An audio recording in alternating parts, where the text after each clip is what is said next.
Madame Baduel. Madame Miranda, oui, si vous voulez, Maria, si vous voulez vous installer, merci. On est heureux de vous voir. Bien, on va donc démarrer cette séance du Conseil municipal.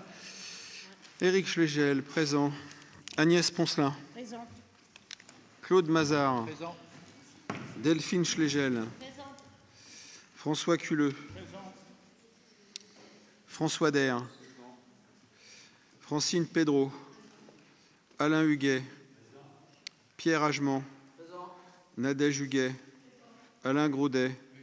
Francis Defranou. Éric Flessel. Amélie Guillou a donné pouvoir à Monsieur Alain Graudet. Corinne Tanguy. Manuela Ramirez. Sylvie Bellavoine. Éric Fournier. Serge Adala. Joël Souza. Jean-Pierre Nouvelon. Martine Antonin Ringaud. Monsieur Nicolas Serrero. Madame Stéphanie Fuchs. Monsieur Bruno Afonso. Madame Stéphanie Barbara Vajon. Monsieur Arnaud Lopez. Monsieur Marc Fajot a donné pouvoir à Monsieur Nicolas Serrero et Madame Annie Sétine. Secrétaire de séance, Monsieur François Culeux. Lors de la séance du Conseil municipal du 4 décembre 2025 ont été délibérés les points suivants. Finances. Délibération 2025-39. Attribution de subventions à 4 associations gournaisiennes. Délibération 2025-40. Cession du véhicule Renault Clio FV 652 FT. Délibération 2025-41. Cession de matériel informatique, PC portable, totalement amorti aux élus sortants. Délibération 2025-42. Décision modificative du budget de la commune, exercice 2025. Délibération 2025-43. Attribution d'une avance de subvention de fonctionnement 2026 pour le Centre communal d'action sociale de Gournay-sur-Marne. Délibération 2025-44. Ouverture anticipée de crédit d'investissement pour 2026. Ressources humaines. Délibération 2025-45. Suppression et création de postes. Délibération 2025-46. Mise à jour du tableau des emplois et des effectifs, ville de Gournay-sur-Marne. Affaires générales. Délibération 2025-47. Adoption du règlement des cimetières communaux. Délibération 2025-48. Revalorisation des tarifs des cimetières communaux. Enfance et jeunesse. Délibération 2025-49. Modification du règlement de fonctionnement des services actions coéducatifs et administratifs régis. Culture. Délibération 2025-50. Prix de la municipalité pour l'événement Gournay-sur-Seine. Municipalité. 2025-51. Désignation de 2 membres nommés au conseil d'administration du CCAS. Délibération 2025-52. Rapport annuel d'activité de l'établissement public territorial Grand Paris Grand Est, exercice 2024. Délibération 2025-53. Rapport annuel d'activité du CITREM, exercice 2024.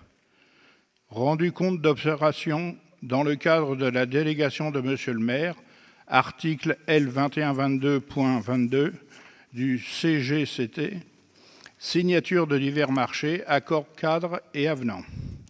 Rendu compte des décisions prises dans le cadre de la délégation de Monsieur le maire, article L2122-22 du CGCT. Questions diverses, pas de questions diverses. Merci François. Est-ce qu'il y a des commentaires ? S'il n'y a pas de commentaires, on va partir du principe que c'est une adoption à l'unanimité du rapport qui vient d'être rappelé. Bien, ce soir, nous aurons à aborder une délibération particulière qui est le rapport d'orientation budgétaire.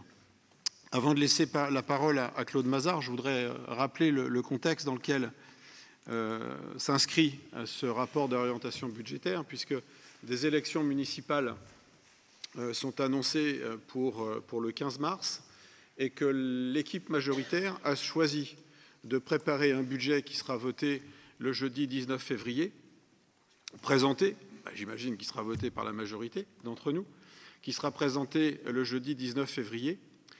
Nous avons choisi de préparer un budget sur la base de ce qui pourrait être le consommable pour ce qui est du budget fonctionnement, globalement, ce qui nous semble être le strict nécessaire pour que la collectivité puisse travailler et fonctionner normalement de janvier jusqu'au mois de décembre, de faire en sorte que du côté scolaire, la préparation budgétaire n'impacte pas les décisions qui pourraient gêner le déroulement et la bonne marche de nos écoles.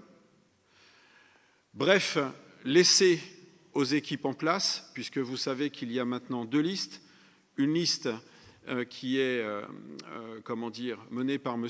Nicolas Serrero, conseiller municipal depuis le mandat de 2020, et une liste nouvelle qui est menée par M. Simon Pellegrini, donc une liste sans étiquette de la part de M. Nicolas Serrero et une liste de la gauche alternative de la part de M. Simon Pellegrini. J'ai reçu ces 2 candidats le vendredi 9, M. Serrero comme d'habitude sur les premiers vendredis du mois pour balayer les affaires de la collectivité et M. Simon Pellegrini pour leur préciser dans quel cadre le rapport avait été préparé, dans quel cadre le budget allait être préparé. L'objectif de l'équipe sortante, c'est de faire en sorte que l'équipe qui gagnera les élections le 15 mars ou le 22 puisse avoir le temps nécessaire avec l'équipe administrative de la collectivité afin de mettre sa touche personnelle liée aux différentes envies, différents projets qui seraient les leurs. C'est pourquoi ce rapport est un peu bizarre, étrange, puisque si nous avons en théorie à nous projeter avec un plan pluriannuel d'investissement, vous comprendrez bien que pour nous, la fin, c'est le 15 mars ou le 22, le 15 ce serait très bien, on ne va pas se projeter budgétairement sur un exercice qui entamerait les capacités et les possibilités des équipes qui vont arriver. Donc le but du jeu, ça a été celui-ci. Ceci dit, nous avions préparé ce temps de travail avec les équipes de la collectivité lors d'un séminaire d'une demi-journée pour préciser de manière claire dans chaque délégation où nous devions positionner la frontière de ce qui était de notre point de vue le quotidien et de ce qui était de notre point de vue des choix politiques, que ce soit bien évidemment dans le secteur du fonctionnement que dans le secteur de l'investissement. L'investissement, vous le verrez, c'est peau de chagrin et c'est vraiment peanuts. Mais ce travail a été mené avec les équipes au mois de décembre, comme nous le faisons depuis maintenant un certain nombre d'années. Les équipes ont préparé ceci dit, mais il appartiendra à l'équipe qui gagnera les élections avec l'administration de décider ou pas de valider les propositions que fera l'administration, puisque l'administration fait aussi bien évidemment des propositions. Nous avons, nous, politiques, des envies, des souhaits, des orientations, mais l'administration nous fait aussi elle-même un certain nombre de propositions, que ce soit d'ailleurs dans le cadre de l'investissement ou dans le cadre du fonctionnement. Bien, simplement pour préciser ça, parce que c'est important de le dire en introduction, parce que forcément, tout ce qui va être de l'ordre de la projection, il vous appartiendra d'écrire l'histoire. Je parle bien sûr à M. Serrero, à M. Pellegrini qui est dans la salle. C'est vous qui allez compléter ces pages qui sont quasiment blanches, et c'est normal. Je me souviens d'une époque, certains s'en souviennent certainement, je pense à Maria notamment, ou même à M. Serrero, puisque c'est un souvenir que nous partageons, sur des budgets qui avaient été préparés par l'équipe sortante et qui sont par miracle adoptés à l'unanimité de ceux qui arrivent, alors que ce n'est absolument pas leur budget. C'est un budget qui a été travaillé préalablement sur on ne sait pas trop quoi. Voilà. Donc on a choisi une démarche volontairement différente. Ce n'est pas une démarche qui empêche, c'est une démarche qui laisse la place, simplement, à l'équipe arrivante, de répartir ce qui nous semble être le solde au regard de tout ce qui est nécessaire pour un fonctionnement élémentaire. hormis dans le secteur de l'éducation nationale et de l'enfance. Voilà. J'apporte ces précisions, elles me semblent importantes, de manière à bien comprendre pourquoi, peut-être, vous auriez l'impression que le travail n'est pas mené à son terme. Je rappelle que le mois de décembre sera naturellement et nécessairement l'occasion pour l'équipe gagnante de travailler avec les services sur l'élaboration d'un budget qui pourra être proposé fin avril. Et comme certains le savent déjà, la possibilité de toute manière d'établir une DM à un moment donné est toujours possible.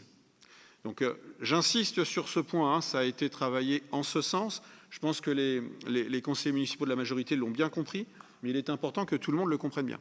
Ce n'est pas un frein, c'est simplement laisser l'initiative à l'équipe arrivante de construire son budget sur ce qui nous semble être, dans l'escarcelle de la nouvelle majorité en termes de choix.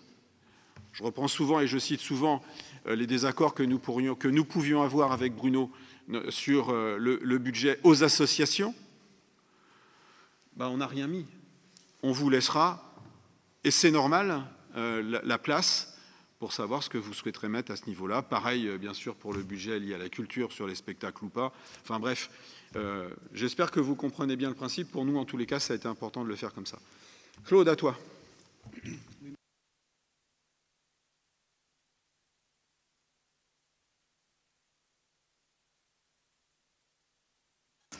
Je n'ai pas l'habitude, je suis désolé. Débat sur les orientations budgétaires de l'exercice 2026 et approbation du rapport d'orientation budgétaire de 2026. Je vais vous faire une présentation, comme tous les ans, rapide, j'espère suffisamment explicite, sans rentrer trop dans le détail, parce que le détail, il est dans les documents que vous avez dans les mains, mais pour que le commun des mortels, si je puis dire, comprenne facilement comment ça fonctionne, où est-ce qu'on a été, ce qu'on a fait, pas fait, etc. Donc le budget, comme vous le savez, est situé dans deux budgets distincts, budget d'investissement et le budget de fonctionnement, 18 millions à peu près d'euros de budget total, un budget de fonctionnement en légère hausse de 15 millions et un budget d'investissement extrêmement bas cette année puisqu'il est de 3 millions d'euros.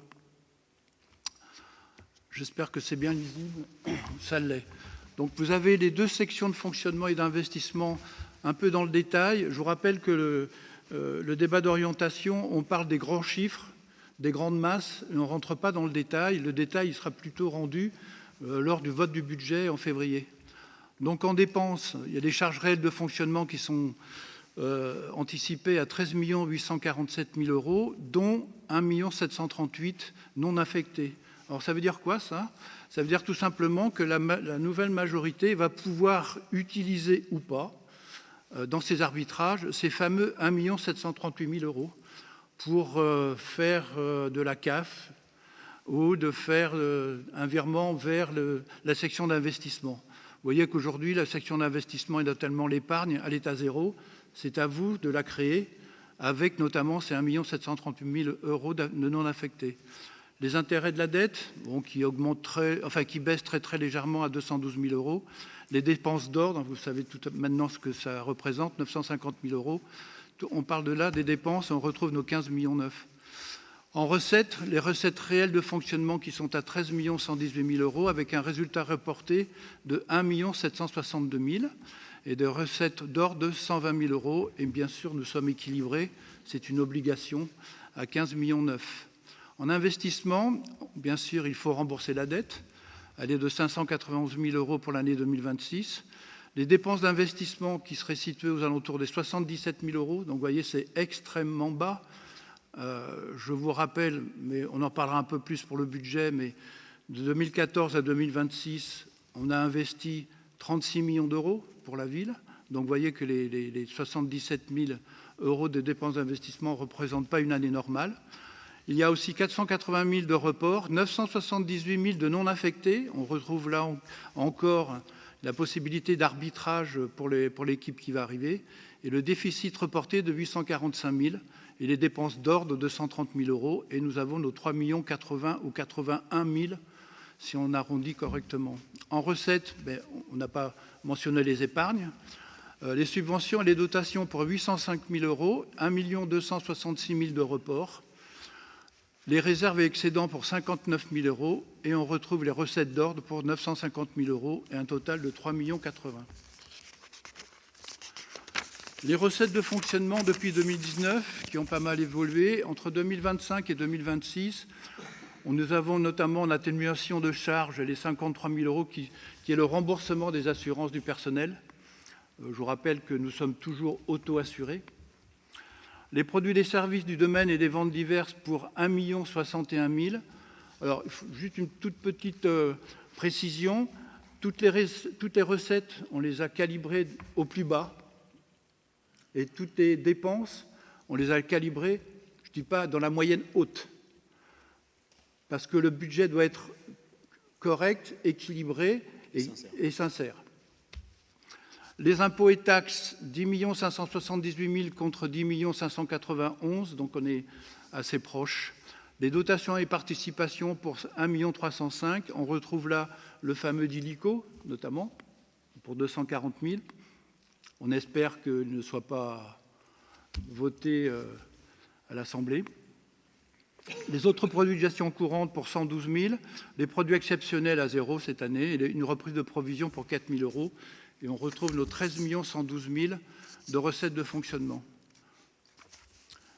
L'évolution des dotations depuis 2014, là, merci l'État. L'État qui doit nous aider nous aide de moins en moins, puisqu'en 2014, il nous aidait à hauteur de 1 277 000. En 2025, 588 000, toujours en baisse, estimée à 556 000. Et c'est bien une dotation qui pourrait disparaître dans les années à venir. Pour l'instant, 2027-2028, on a des chiffres qui sont estimés, mais on ne sait pas du tout comment on va être mangé. Je vous rappelle que les dotations baissent. La loi SRU est toujours présente et le DILICO nous empêche d'investir 240 000 euros jusqu'à aujourd'hui. Quand Claude parle de la loi SRU, on parle bien évidemment de l'amende. La population qui est en hausse, alors c'est arrêté en 2025. Je sais que dans vos documents, on parle de un peu plus de 7 300 habitants. 7 300, c'est plutôt en 2026. Mais voilà. Donc, vous voyez bien que l'augmentation de la population est très présente, même si pendant une année ou deux, elle a été en baisse. L'évolution des produits fiscaux des ménages, bon, ça c'est une recette très importante, bien entendu. Je vous rappelle que nous n'avons pas augmenté les taux, la taxe d'habitation, le taux financier, etc. Depuis 2011, ça n'a pas été augmenté. Depuis 2014, et depuis que nous sommes là, bien entendu, non plus. La différence entre le réel 2025 à 9,3 millions et l'estimé, c'est une augmentation d'un peu plus de 1% des bases. Le graphique que vous voyez est assez intéressant pour moi. On voit l'évolution par rapport à la strate, entre Gournay-sur-Marne et la moyenne de la strate, sur l'effort fiscal des villes. Ça représente, pas que, mais ça représente le fait que nous n'avons pas augmenté les impôts, donc on a un effort fiscal qui baisse, alors que la strate, en moyenne, a plutôt augmenté ses impôts. Hop. Est-ce qu'on peut revenir en arrière? Pardon.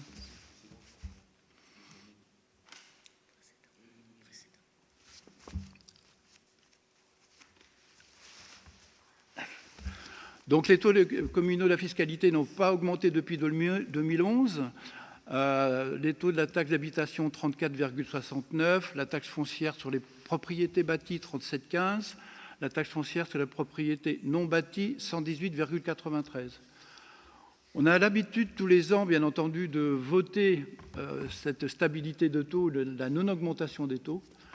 On laisse le choix cette année à l'équipe qui va arriver de modifier ces taux s'ils le souhaitent.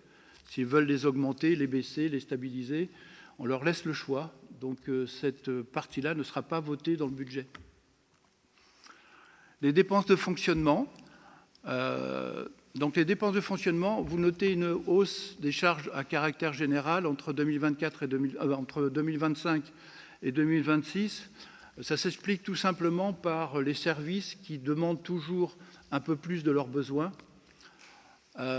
mais qui qui ne sera pas reporté du tout sur le réel 2026. Je ne sais pas si vous vous souvenez de l'estimé 2025. Nous étions déjà largement au-dessus des 3 millions en charge de caractère général et tous ces postes de dépenses n'ont pas été dépensés. Ça a deux intérêts en fait. D'abord, ça laisse une marge de manœuvre au service si jamais il arrivait une chose grave à la commune. Et puis, ça fait partie aussi de la CAF qui permet de financer les investissements. Ce qui n'est pas dépensé est thésaurisé. Et donc, ça permet éventuellement à transmettre sur le budget d'investissement. Les charges à caractère de personnel et les frais assimilés. Alors, le chiffre que vous voyez là, 6 850 000, n'est absolument pas représentatif d'un budget du fameux 0,12, puisque nous nous sommes arrêtés, nous, par un exemple, sur les ATSEM jusqu'au mois de juin. Fin août, puisqu'ils ont un contrat à compter du 1er septembre. Jusqu'au fin août. Il y a des contrats qui n'ont pas été renouvelés, etc. C'est à la majorité qui va arriver de faire ses propres arbitrages, embauche ou non. Donc ce chiffre-là, bien sûr, il est à prendre avec pincette.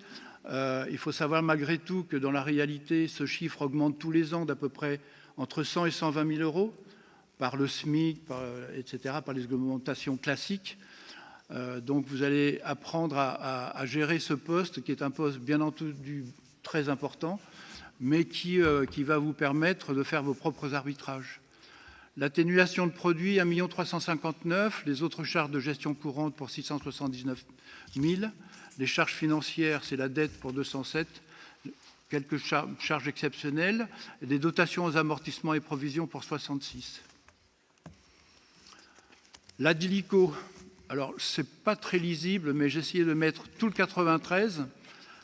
Gournay, c'est la flèche, mais vous avez par exemple, on pourrait voir quoi, Coubron, où est-ce qu'il est? 6700, 0. Ouais, ils sont à 0 et vos jours, ils sont à 268 000. Pas de variation pour un certain nombre de villes entre ce qui a été versé l'année précédente et ce qui est proposé cette année.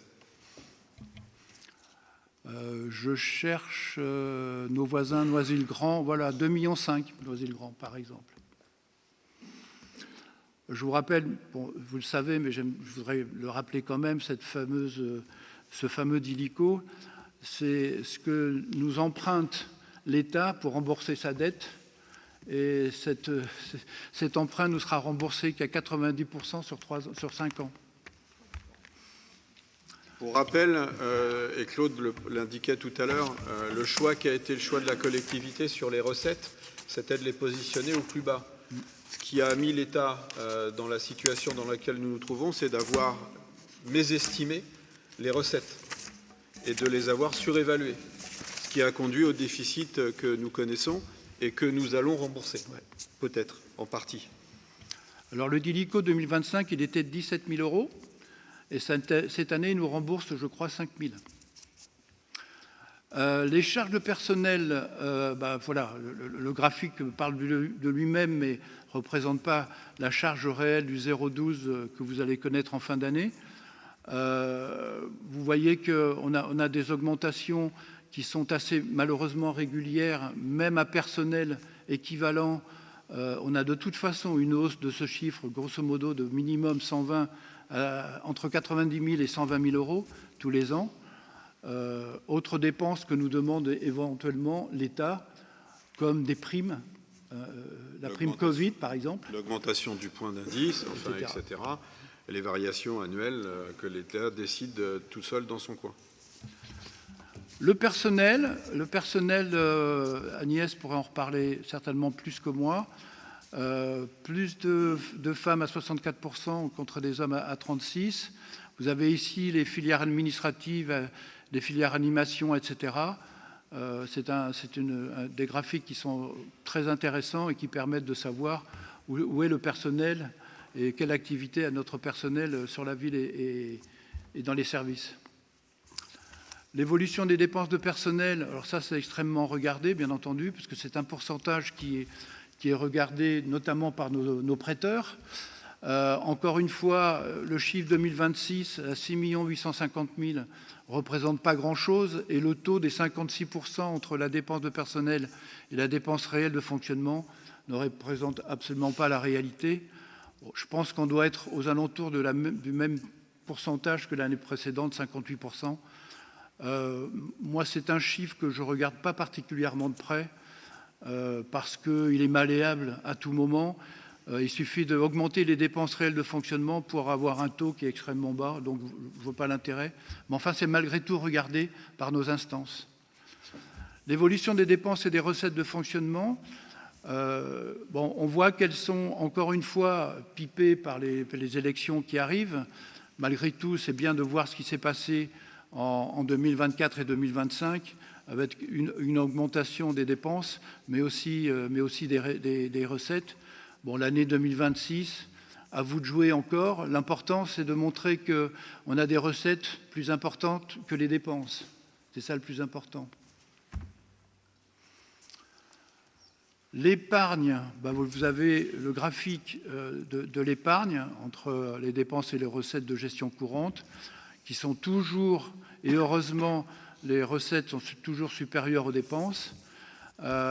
Et cet écart entre les recettes et les dépenses permet notamment de financer les investissements, mais aussi comment finance-t-on les investissements? Je vous le rappelle, par de l'emprunt bancaire, par le FCTVA, de l'autofinancement dans la fameuse CAF, les cessions immobilières et par les subventions d'équipement.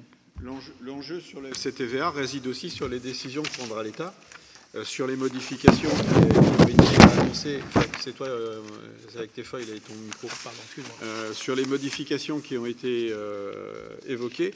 Je rappelle que lors d'une présentation budgétaire et d'un plan pluriannuel, nous avions indiqué que le FCTVA devrait nous rapporter 1 million d'euros. Au regard des informations qui ont été communiquées, on est plutôt aujourd'hui sur de 730 000 euros.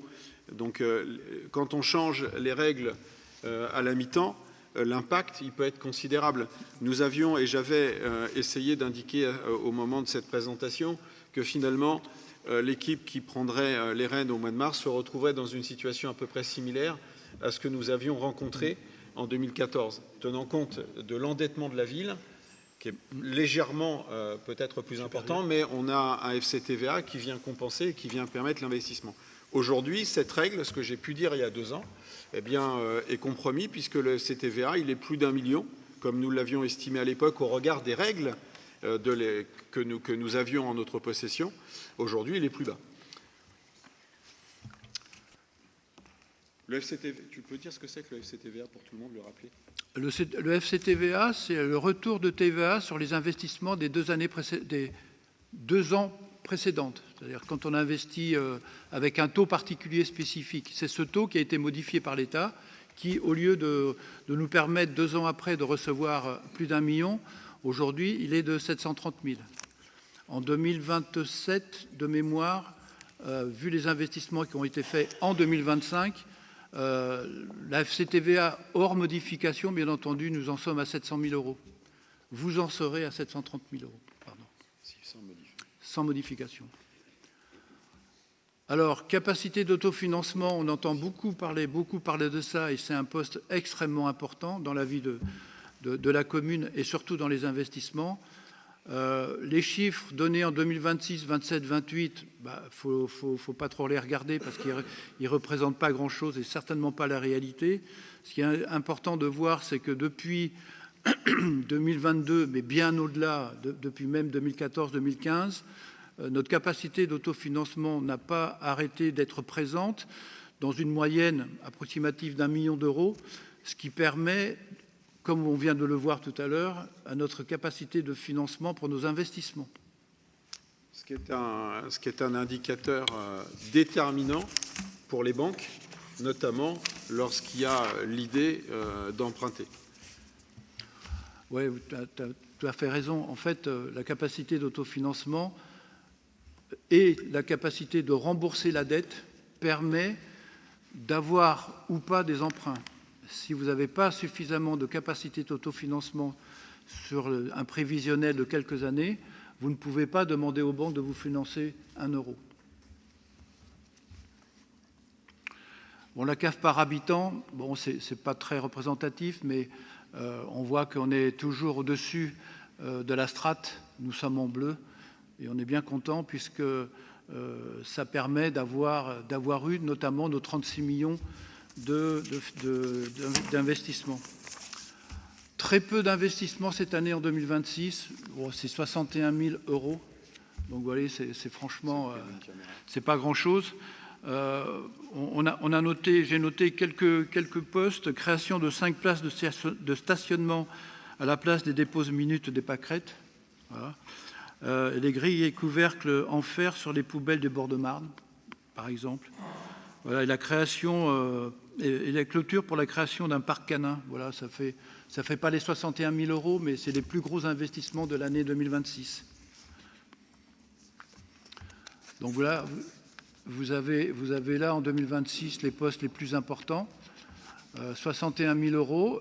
Vous voyez que le poste 479 000, c'est aussi des réserves pour les investissements que vous allez pouvoir arbitrer sur l'année prochaine. C'est le report à nouveau, en fait. Le programme de 61 000 €, il est financé donc par 730 000 € de FCTVA, la taxe d'aménagement qui est estimée à 30 000 € et les amendes de police estimées à 50 000 €. Très difficile d'avoir une idée sur les amendes de police. Hein. Vous l'avez vu sur les derniers budgets. On a des variations qui sont très importantes. La logique, on ne l'a toujours pas saisie. Mais en tous les cas, on s'est positionné à ce qui nous semble être cohérent.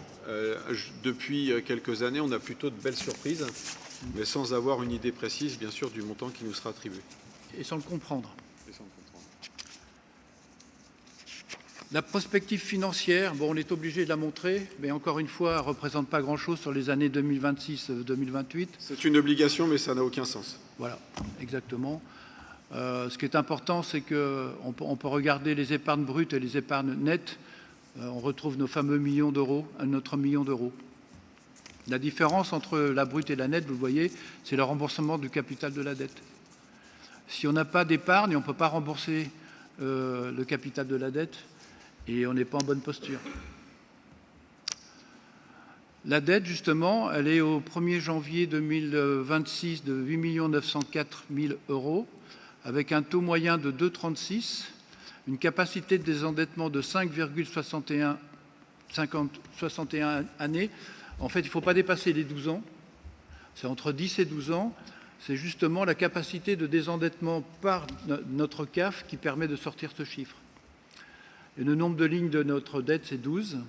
Donc on a 78% de taux fixe, presque 5% de taux variable et un taux fixe à barrière pour 16%.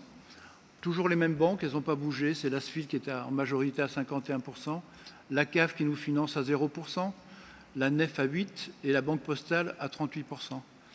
L'annuité de la dette par habitant qui est en baisse, forcément, puisqu'on la rembourse tous les ans, à 112 € par habitant. Et le capital restant dû par habitant est de 1 246 €, toujours en baisse, forcément, puisqu'on la rembourse. Je crois qu'on n'a pas de ligne à risque. Pardon ? On a 0 ligne à risque. Non. En fait, on a une ligne qui est un peu je dirais, embêtante sur notre dette, qui est avec un taux multiplicateur qu'on a essayé d'optimiser, comme on a pu optimiser dès les premières années la dette qui était à risque, puisque je vous rappelle que la dette, une bonne partie de la dette était très à risque au niveau des taux variables. La dette qui nous reste à risque, c'est un taux qui ne doit pas dépasser les 6% sur le marché. Aujourd'hui, nous en sommes à 1,5% sur les taux variables, donc aujourd'hui, on n'a pas de risque potentiel sur ce poste-là. Donc la dette, elle était de 9 485 000 au 1er janvier 2025, elle est de 8 904 000 au 1er janvier 2026, et au 1er avril 2026, pour se donner un ordre d'idée, elle est à 8 757 000, et elle était en 2014 à 7,7 millions. Et les chiffres ici, les 3 chiffres qui sortent, c'est au renouvellement de la mandature. Les estimations du résultat du compte financier unique, bon, c'est de l'estimation, mais c'est très très proche de la réalité, et ils seront votés au prochain budget. En investissement, nous avons, alors je peux vous donner les chiffres un peu plus précis si ça vous parle. En investissement, On est en négatif de 1 193 000, en fonctionnement positif de 770 et en total sur les CFU de moins 423, ce qui est la différence. Et les estimations du résultat de clôture cumulé, c'est-à-dire celui-ci plus les résultats des années précédentes, on a en investissement 845 000 euros en négatif et en fonctionnement 1 820 000, ce qui fait un total de 975 000. Et ce résultat de clôture sera repris dans le cadre de l'équilibre du budget primitif, ce qui cette année n'est pas tout à fait vrai. Et pour en finir, ce ROB donc, a été élaboré en laissant à la prochaine équipe municipale la possibilité d'appliquer ses propres arbitrages conformes à leurs décisions politiques. Les crédits non affectés ont été mis au compte 011 et 021, donc à disposition de l'équipe qui va arriver. Le budget primitif 2026 qui vous sera présenté le mois prochain, comme ce ROB, reprend les principes de sincérité et d'équilibre et reste fidèle aux objectifs de rigueur et de gestion financière. Voilà, Monsieur le maire. Merci Claude. Alors, y a-t-il des questions?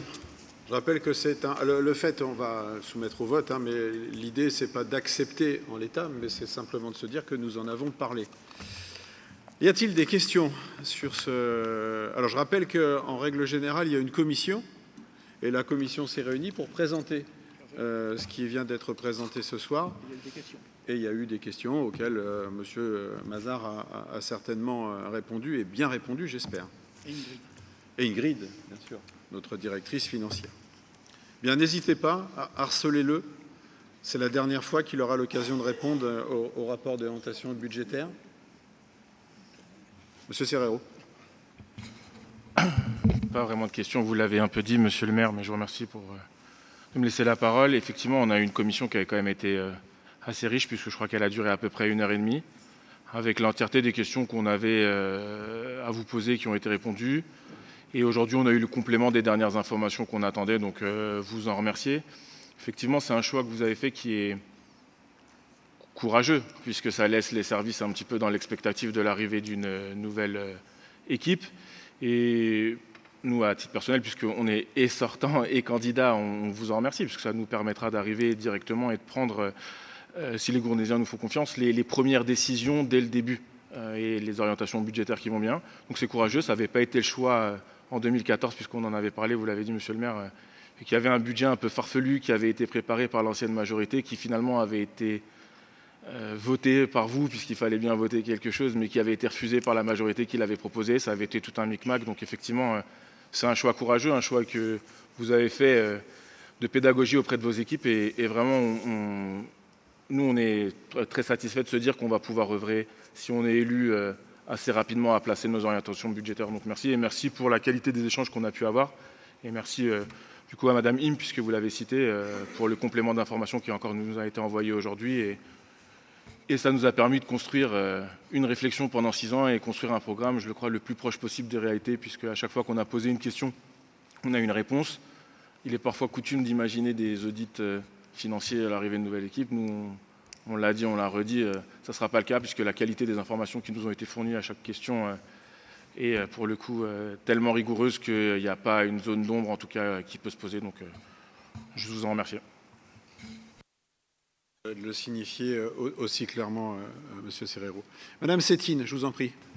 Donc, page... ah oui, celle-là, le micro. Page 41.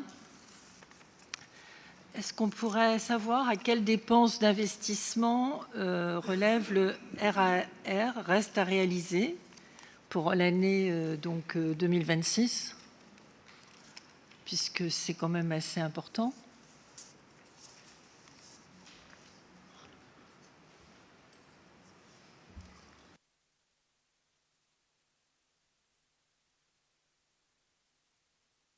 Moi, Madame Sétine, je n'ai pas bien entendu votre question.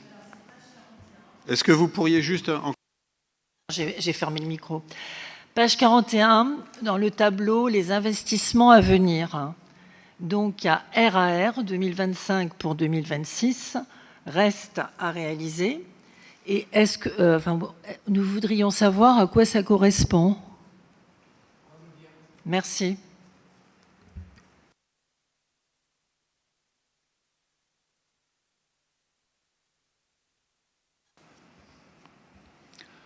Alors juste pour compléter ce que M. Serrero vient de dire, quand nous sommes arrivés en 2014, on a fait très rapidement un audit qui a montré, comment dire, sans être trop méchant, des difficultés financières de la ville. Par contre, on va vous présenter au prochain budget de février un nouvel audit qui sera fait par la même société, FCL. Donc, qui va montrer dans quel état nous sommes et puis qu'est-ce qu'il est prévu éventuellement sur les années qui arrivent. Sur la question que vous venez de poser, madame, ce qu'il faut bien comprendre, c'est que lorsqu'on a un budget d'investissement pour une année, en théorie, on engage un certain nombre de dépenses, parfois lorsqu'on va obtenir d'ailleurs les subventions. Ce qui veut dire que lorsque nous prévoyons 100 000 euros d'investissement en début d'année, on va peut-être faire que ces 100 000 euros d'investissement seront effectivement investis dans le courant de l'année et l'ensemble des dépenses afférentes à ces travaux auront été payées avant le 31 décembre. Mais si ce n'est pas le cas, si nous avons engagé sur ces 100 000 euros que 70 000 euros par exemple, il nous restera 30 000 euros qui n'auront pas été financés, qui n'auront pas été payés, pardon, et qui seront reportés sur l'année suivante. Ça ne veut pas dire que nous engageons sur l'investissement de l'année à venir, mais il nous reste, sur tout ce qui avait été prévu d'engagement en termes d'investissement, à régler ce qui n'a pas encore été réglé parce que parfois ce n'est pas fait. Je vais vous prendre un exemple. Nous avions décidé de la rénovation énergétique de la police municipale ainsi que l'école de musique. On a fait des démarches auprès des subventionneurs pour obtenir un certain nombre de subventions que nous avons d'ailleurs obtenues. Un certain nombre de travaux ont été réalisés. Les fenêtres, l'isolation des toitures, les changements de chaudière, etc. L'isolation extérieure qui avait été prévue, par exemple, n'a pas été engagée techniquement. On a décidé de s'arrêter là et de ne pas engager plus de dépenses sur ce secteur-là par rapport à ça. Par contre, nous avions prévu, dans la dépense d'investissement, la dépense dans sa totalité. C'est un exemple, mais il peut y en avoir plein d'autres.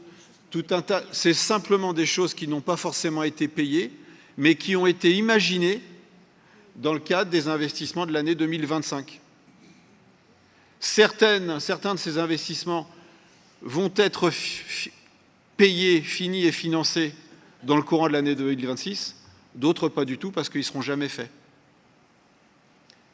Et ça peut venir aussi des années précédentes.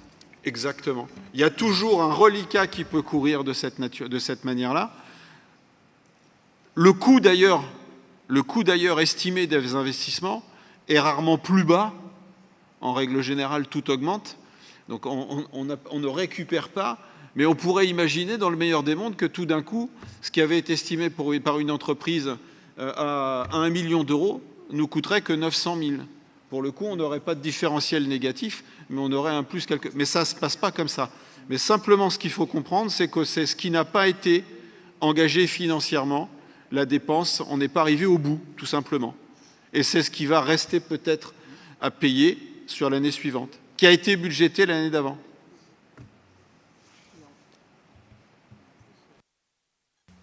Merci. Y a-t-il d'autres questions sur ce point-là,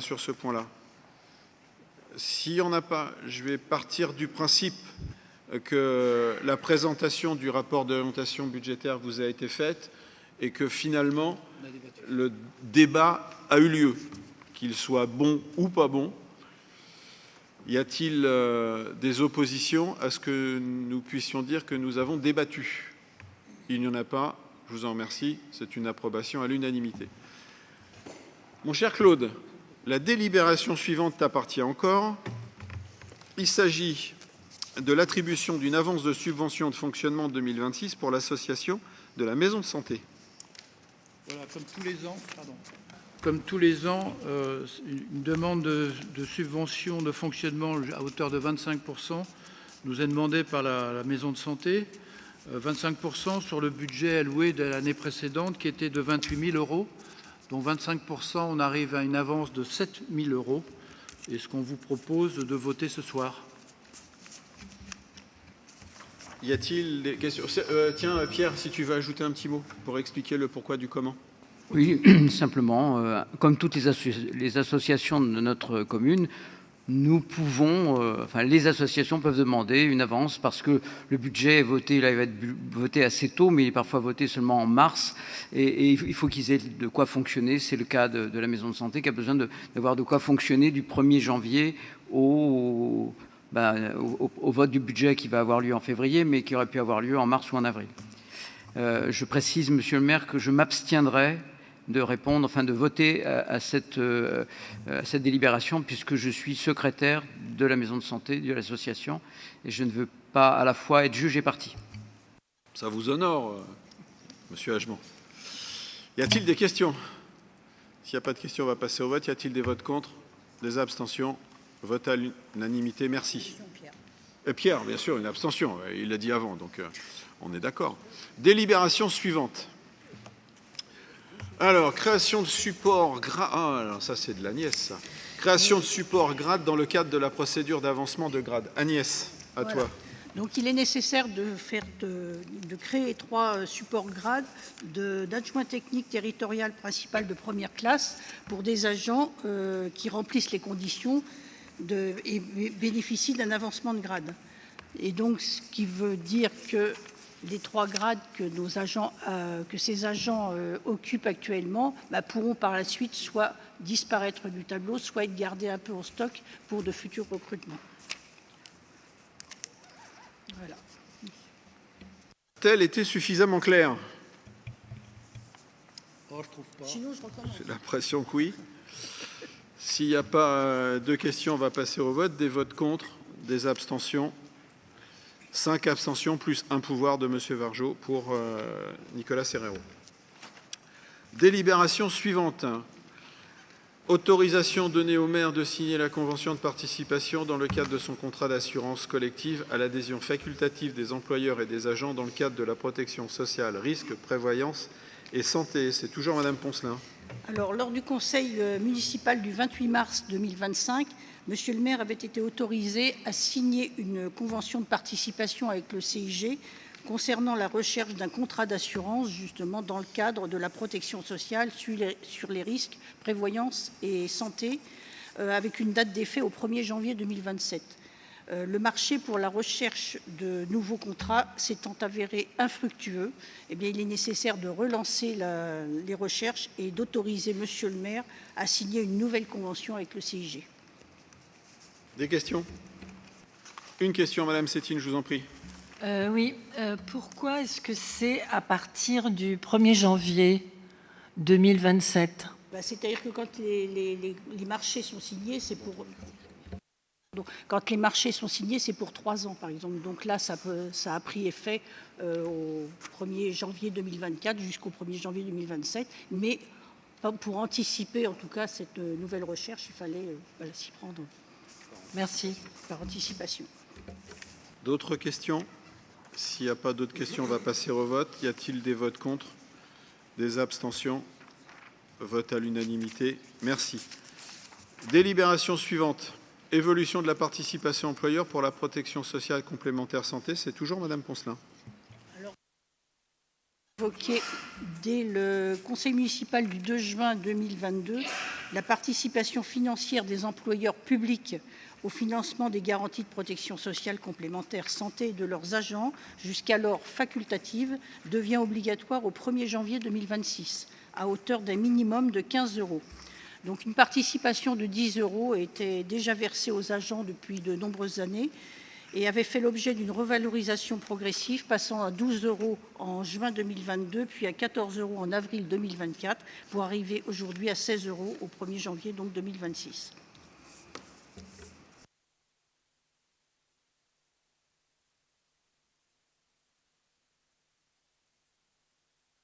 Abstention. Vote à l'unanimité. Merci. Délibération suivante. Mise à jour du règlement intérieur de la collectivité. C'est toujours Madame Poncelin. Alors, le dernier règlement avait été présenté en délibération le 7 décembre 2022.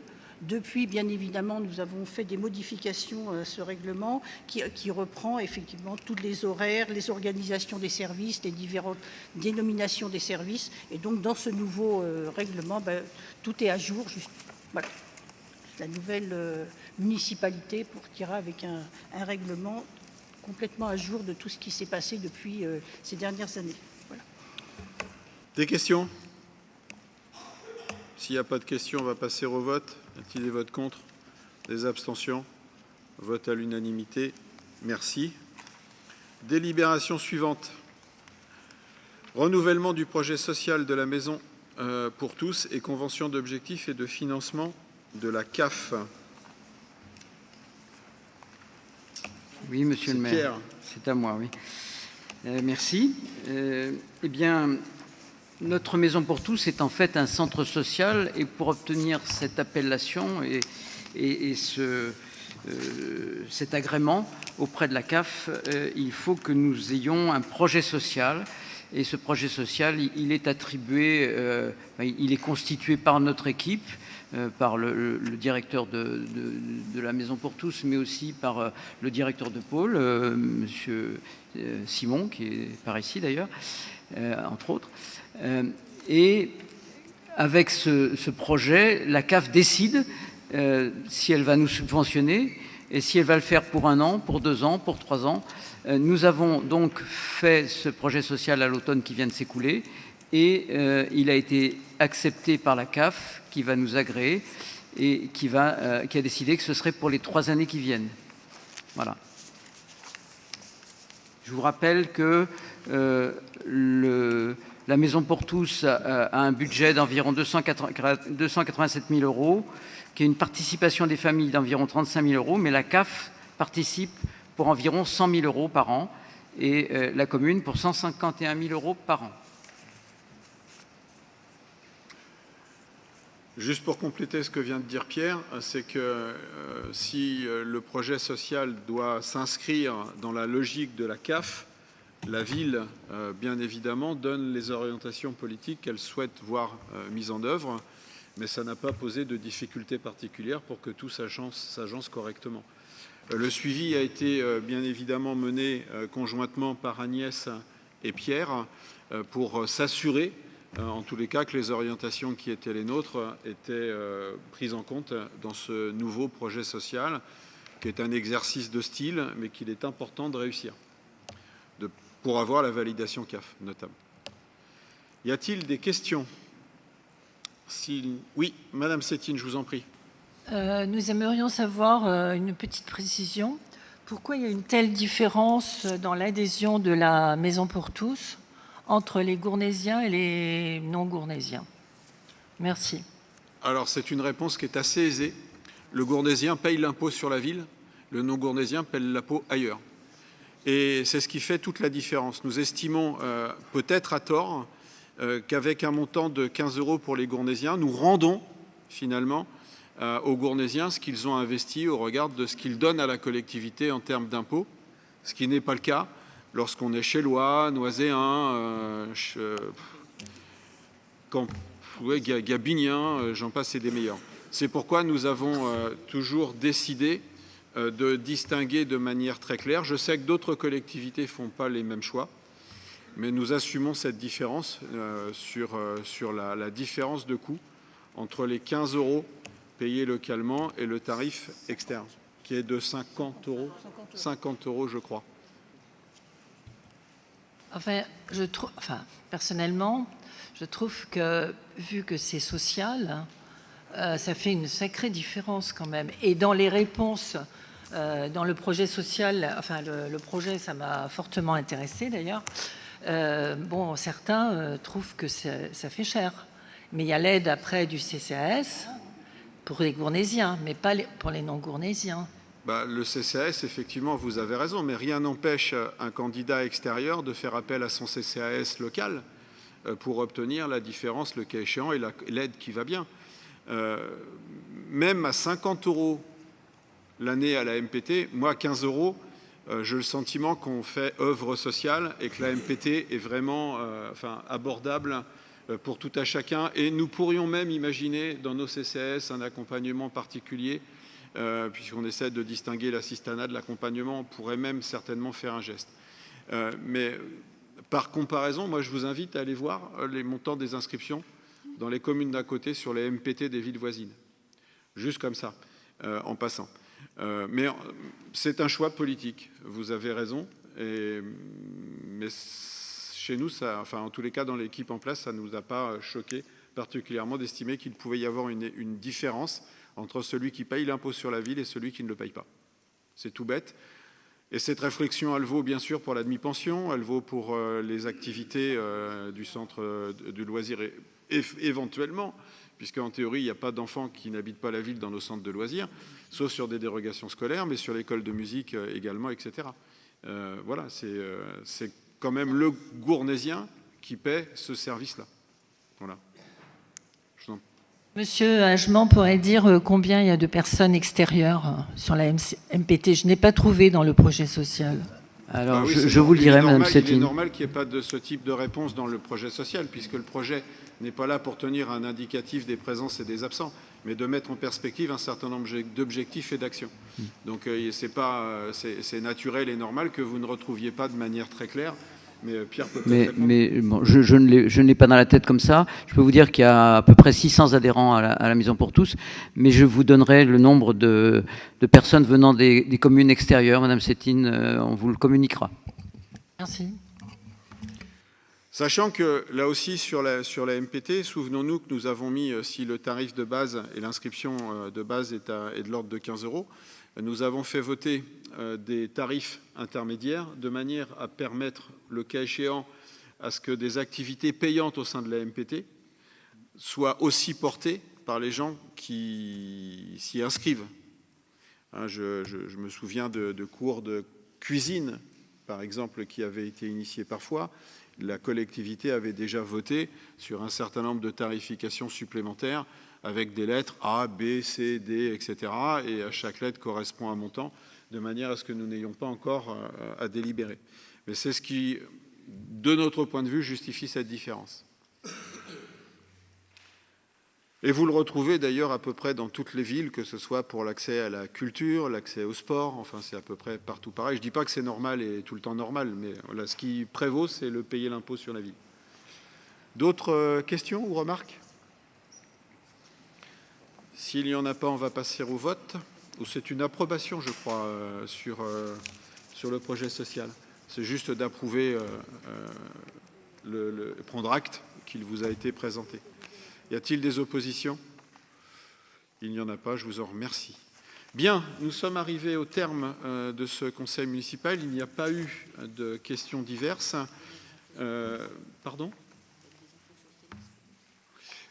Avant de donner des infos sur le tennis, je vais juste rappeler que le prochain conseil municipal sur le vote du budget aura lieu le jeudi 19 février au soir. Vous aurez les documents qui vont bien, etc. Je me permets de revenir effectivement, merci de me le souffler Delphine. Je vous avais indiqué que nous étions en difficulté sur un projet porté par la ville, à savoir les tennis de la ville de Gournay-sur-Marne, où je vous avais expliqué qu'une long green c'est la partie béton qui ceinture le terrain de tennis et qui est censée tenir la bulle pour éviter qu'elle ne s'envole. Il est apparu un défaut de fabrication qui a fait que la bulle s'était décollée du sol sur une longueur assez importante. Nous avions essayé, dans un premier temps, de traiter cette difficulté qui pouvait nous mener à un conflit avec l'entreprise qui avait réalisé la long green sans que ça avance. On était parti sur potentiellement un conflit. Il s'avère qu'à un instant T, la fédération nous a accompagnés. Nous, on a aussi été un petit peu agacés par la lenteur, mais dans le même temps, nous étions en train de monter un dossier avec notre cabinet d'avocats. Pour finir, une réunion qui s'est menée en mairie au début des vacances de Noël, avant les fêtes, pour voir l'entreprise qui avait réalisé la long green faire amende honorable et nous amener un certain nombre de confirmations sur ce qui nous manquait. Nous avions indiqué que cette long green de 18 mètres ne correspondait pas à ce qui avait été prévu dans le cahier des charges. Il s'est avéré que dans l'enquête de l'entreprise, le béton qui avait été utilisé, en fait, il y a eu une ou deux toupies pourries, avec un béton qui n'était pas un béton, oui, pardonnez-moi l'expression pourri, c'est pas terrible, mais un mauvais béton, enfin, on me corrige à l'extérieur. Je vois que j'arrive au bout d'un deuxième mandat, parce que mes cadres se permettent de reprendre derrière, et ils ont raison d'ailleurs, on ne doit pas dire pourri. Mais il était pourri quand même, ce béton. C'est pourquoi il y a eu ce défaut et que cette bulle s'est levée. L'entreprise a enfin admis qu'elle était responsable. Elle a apporté des preuves indiquant que néanmoins le reste de la réalisation était conforme à ce qui aurait dû être fait et validé par le bureau de contrôle.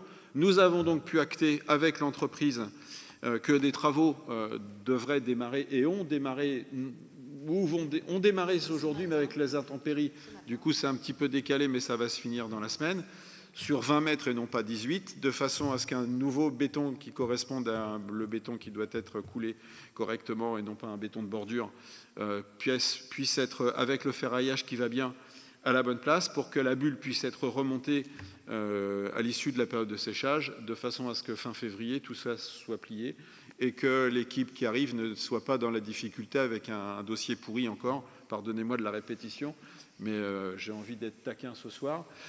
Toujours est-il que, normalement, ce dossier devrait être clos d'ici la fin de ce mandat, et nous en sommes ravis, à la fois pour nous, évidemment, mais bien évidemment également pour l'association, puisque c'est eux qui essuient les plâtres de cette difficulté inhérente à notre volonté. Si les choses aboutissent comme ça semble, comme ça, oui, notre volonté, c'était que ça fonctionne d'entrée de jeu et qu'on ne se retrouve pas à retirer cette bulle et à la remonter, etc. Voilà, je crois que c'était le dernier dossier en difficulté. Il y en a plein, mais non, celui-ci était important. Non, mais un dossier où on ne voyait pas on voyait pas une issue favorable. Voilà. Nous en avons. Petite info, monsieur le maire. Je t'en prie. Juste une petite info pour rappeler que la GALC nous proposera de nouveau son exposition Grain de folie dans la salle des mariages les 7 et 8 février. Et la GALC vous invite à voter pour le prix de la municipalité le vendredi 6 février de 18h à 20h ou le samedi 7 février de 10h à 11h30 avant le vernissage. Voilà. Merci Nadège pour cette belle exposition. Merci François. Bien, il ne me reste plus qu'à vous saluer, vous remercier de vous être... Madame Sétine. Sur la délibération 7, je reviens parce que on n'a pas du tout parlé de... Non, pas 7, attendez. Oui, 7. On n'a pas du tout parlé de la convention, puisqu'il fallait voter pour donner l'autorisation. Oui, parce que c'est encore écrit derrière vous. On n'a pas voté sur la convention. Je suis parti sur une fausse piste en partant d'eux. Donc on va voter sur la convention. Merci de me l'avoir rappelé, Madame Sétine. Y a-t-il des votes contre? Des abstentions? Vote à l'unanimité. Merci. C'est vrai que j'étais parti sur l'approbation, etc. Merci, Madame Sétine. Madame Sétine. Excusez-moi, c'est une question diverse. Enfin... peut-être anecdotique, mais dans la dernière page... Il n'y a pas de question... Excusez-moi, Madame Sétine, mais il n'y a pas de questions diverses? Non, mais je veux dire, c'est une question un petit peu hors budget, etc. C'est la dernière page qui s'appelle marché public, etc. Il y a tout un tableau. Et je voudrais... sur le rendu compte? Oui, donc il y a plein de rubriques. Et dans la troisième rubrique, le troisième objet, il y a un contrat sur 4 ans pour la capture et prise en charge des carnivores domestiques sur la voie publique. Alors, c'est la SACPA. Pardon? Oui. Nous aimerions savoir quels sont ces carnivores domestiques. Est-ce que ça concerne que les chats? Non. Peut-être les chiens Les chiens, et les furets. les chats, les renards. Les renards, mais le renard n'est pas carnivore, mais omnivore. Mais bon. Mais la SACPA ramasse, c'est une, enfin, comment dire, c'est une, je sais pas, organisation, association, je sais pas le terme qui convient, mais en tous les cas, c'est elle qui est chargée de ramasser ou de récupérer les animaux sur la voie publique. Ce contrat de 4 ans, est-ce qu'on l'avait déjà avant aussi? Toujours. Ah d'accord. Ça, depuis 12 ans que je suis là, il a toujours été là. Merci. Je vous en prie. Pardon, Monsieur Afonso. Oui, juste, je voulais toucher un mot et je pense que l'ensemble du Conseil sera avec moi pour soutenir l'association du club de football de Gournay par rapport au drame qui s'est produit dimanche.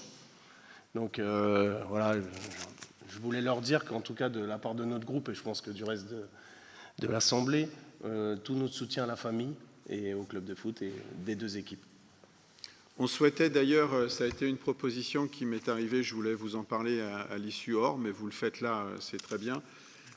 On souhaitait d'ailleurs, si vous en convenez, adresser un courrier au nom de l'équipe municipale à la famille.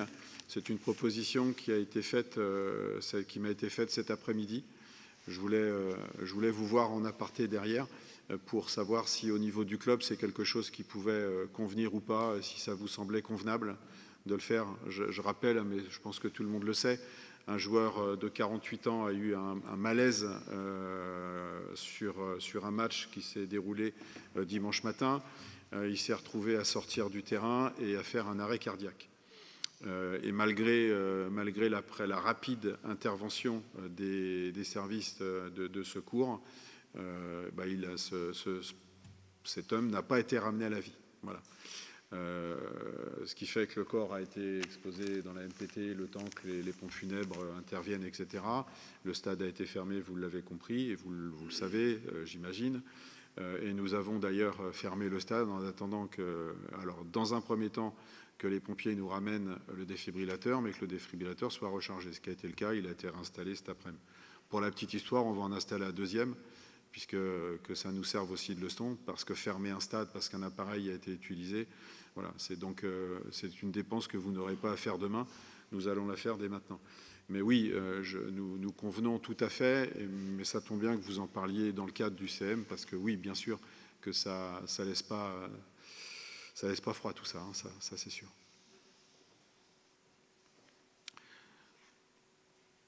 Bien, s'il n'y a pas d'autres demandes de prise de parole, on va s'arrêter là et on se retrouvera donc le jeudi 19 février à la même heure pour le dernier conseil municipal. Merci de votre attention.